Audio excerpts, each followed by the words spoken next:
Hello, this video will show the process for creating an animated door actor in Unreal Engine 4.9. This is a very simple object, but I found the process for getting it working to be surprisingly frustrating. Most tutorials on animated actors for UE4 seem to be targeted for player characters, and I found it to be challenging to translate what was going on in those scenarios to what seems to be a simpler case. So I thought I'd put together a quick video showing how I got it working, so others trying a similar thing can see a basic example of how it works. Okay, so let's get started.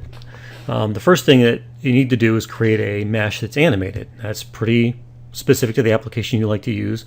I use Blender for this case. You can use, Maya, Max, whatever you want. The process, of course, for importing, exporting will be different, and of course, using the tool will be different. But it's pretty much the same overall. It should make a difference in the final result. So in this case, I've just got this door. It only has one side.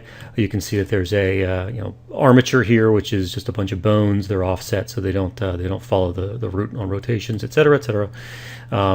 And of course just the actual mesh object itself, and this one is split into some parts so that it will animate with different bits.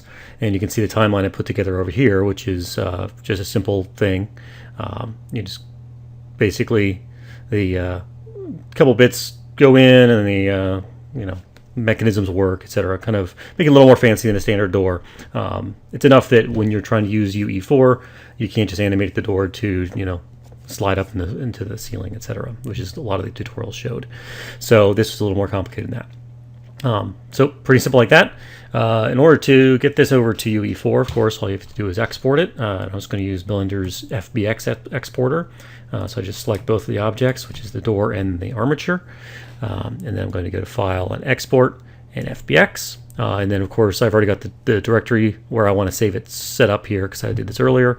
And then down here are the settings for the FBX export. One thing you want to make sure you have set up is the selected objects.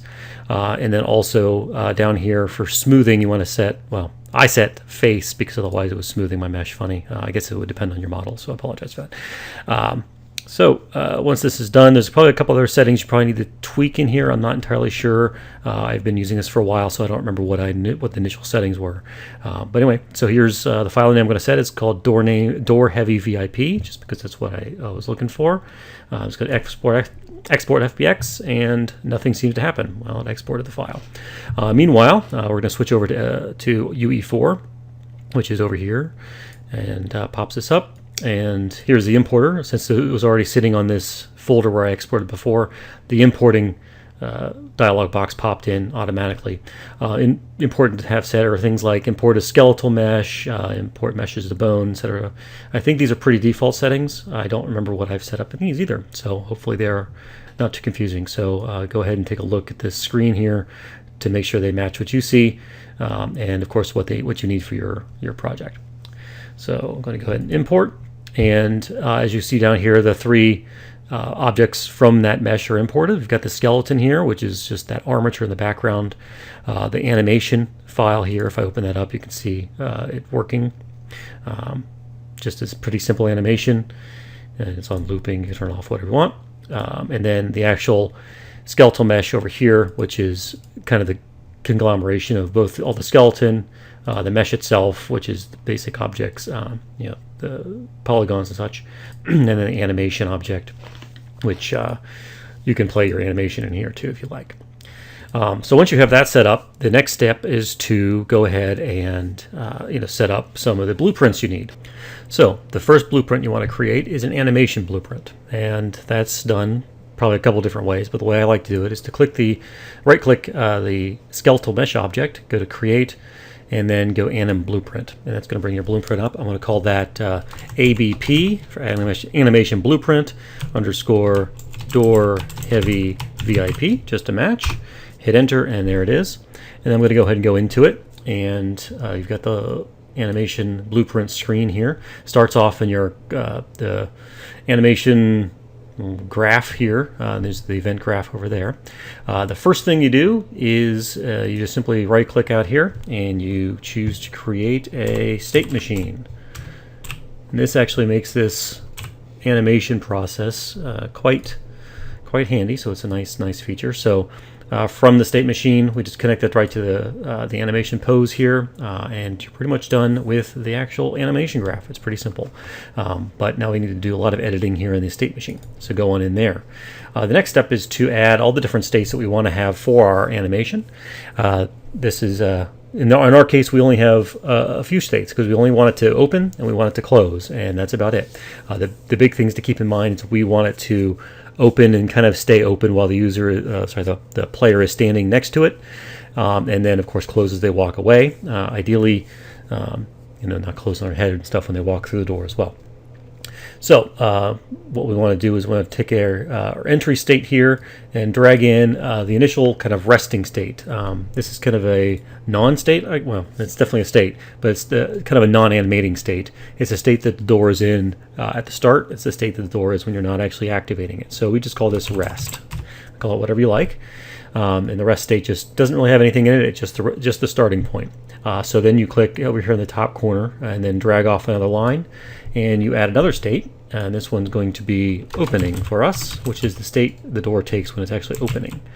And this is the animation that's going to play while the door is opening. So first thing I want to do is go ahead and set that up for us. So double clicking on that takes us to another one of these animation graphs. It's kind of confusing maybe the first time you come through it. It looks like you went back to your animation graph, but it's a separate one.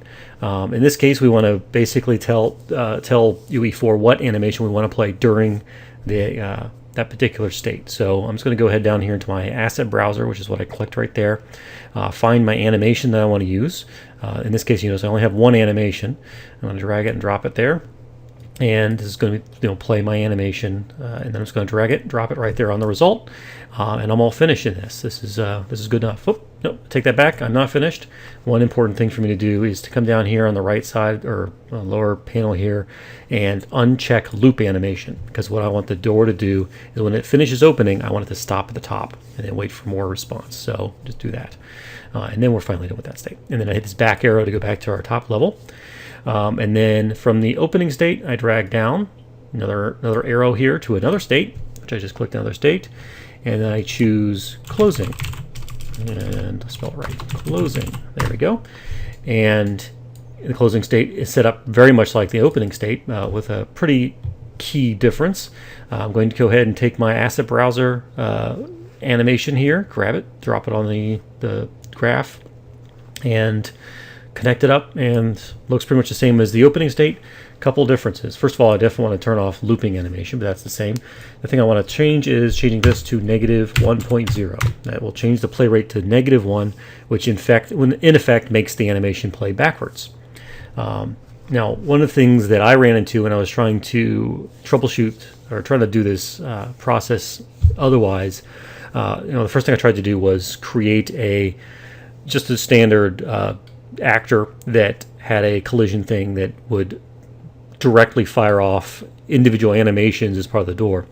The problem is that I think there's a bug maybe in UE4. It looks like it's been around for a while, in that when you set this play rate to -1 through that method, what ends up happening is that it doesn't realize that it's at the front of the animation state, so it immediately thinks it's done when it loops to the end or something. I'm not sure. So what ends up happening is it doesn't actually play on the reversed animation set. So that was pretty frustrating to discover. Fortunately, in the animation blueprint, you can get around that particular limitation. So this is one of the reasons I did the video. So now this is all set up. I think we're good to go. So I'm going to go back out, and I'm going to drag just from closing back to reset here, or rest, I'm sorry, to just kind of close that loop. So once it's done closing, it's going to go back to rest.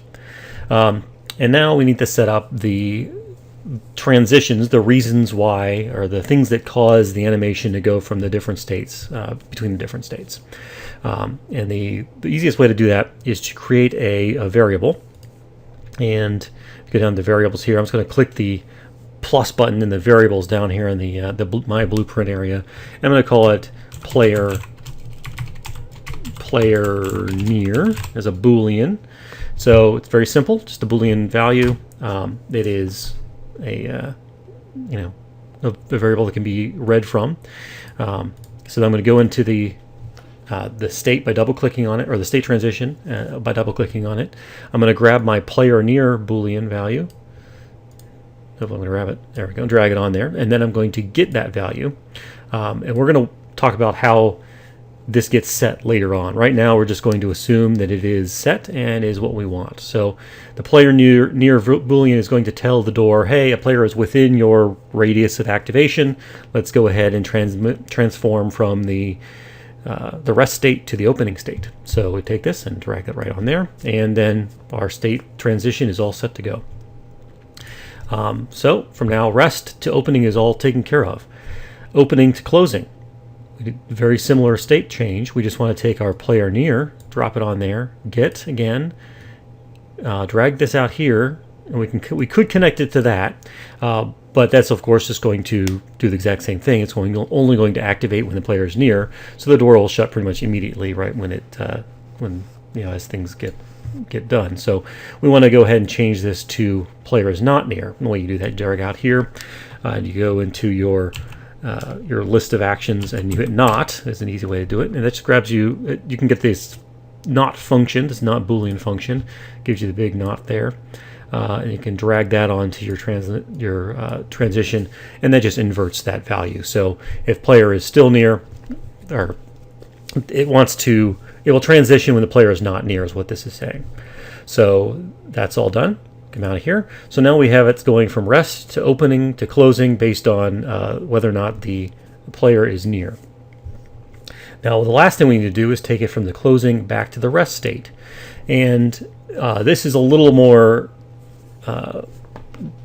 difficult to really describe. So it's basically the same thing though. We just need a Boolean value to take our transition from the closing state to the rest state. And the way we do that is we want to time the animation, or detect when the animation time is done of the closing. So basically when the door has finished closing, we want the end of that animation to say, hey, the door is now done closing. We can go back to our rest state and wait for more players to come nearby. So the trick to doing that is you have to go into the graph, just right click, and you want to get a time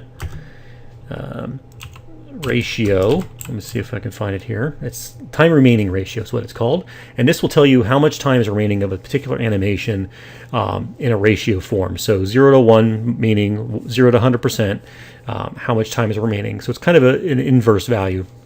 So as an animation is getting close to done, this time remaining becomes close to 0.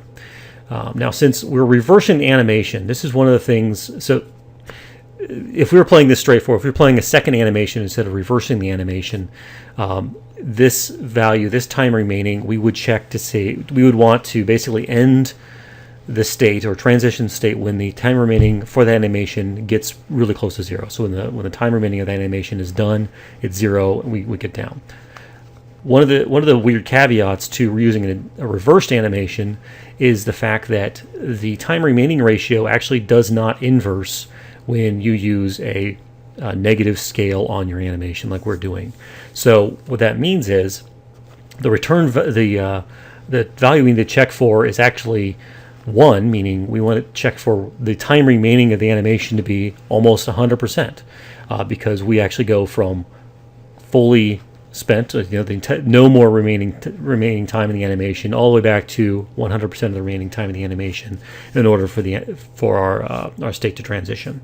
So it's just something to kind of keep in mind, and it took a little while for me to figure that one out. So just dragging off from the return value here, we need to do a comparison to figure out what that return value is. So I want to do return value less than. Nope, take that back. I apologize. Greater than or equal to a float value. So this is a float value coming off of here. I need to check to see if it's greater than or equal to 1.0, which means if it's all the way at the end of its reverse time, that's when we want to transition to our next phase.